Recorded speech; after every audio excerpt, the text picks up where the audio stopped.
Сыр өңірінің тумасы.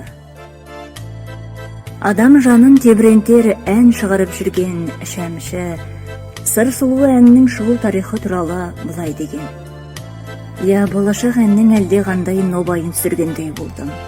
Бірақ бір сыр айтайын, осы кезге дейін ақ күріштің балауын қанша құмартып жесем де, оның қайда, қалай өсетінін, өскен кезде қандай түрде болатынын көрген емеспін.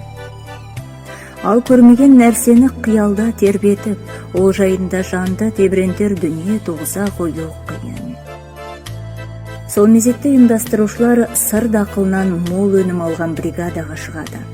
Бұл 7 қыздан құралған сыр сұлуы күрішшілер бригадасы еді. Мектепті бітірісімен қолға кетпен алып, ауыр жұмысқа жегілген жас қыздардың жұмысы сан тарапқа белгіледі. Белгілі композитор келеді дегенде клубқа ауыл жұрты лық толады. Дарын есін көріп қалудың өзі бір ғанибет. Мерекелік кеш ұйымдастырылып, ән айтылып, би биленді. 7 қыздың жетістіктері әңгімеленді. Қыздардың өзі де, өнерлері де ұнап, осы кештен шабыт алған Шәмші Қалдаяқов сол арада сыр сұлуы әнін дүниеге келеді. Сондықтан тақырып о баста күріш болғанымен, астарында махаббат лирикасы да жатқан еді.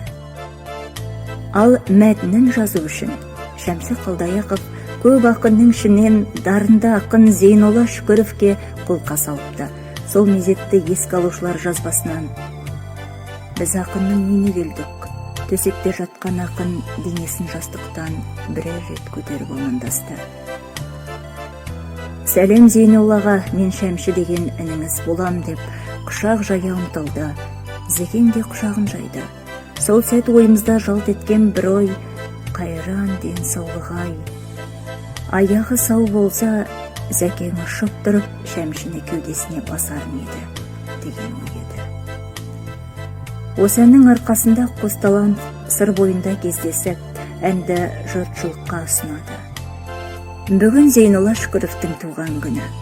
Өзге қаламгерлерден басты ерекшелігі, бала кезінде жазатайым түйеден құлап, сал болып қалған қаламгер төсекке таңылу кейпіне қарамастан артына том-том кітаптар қалдырған.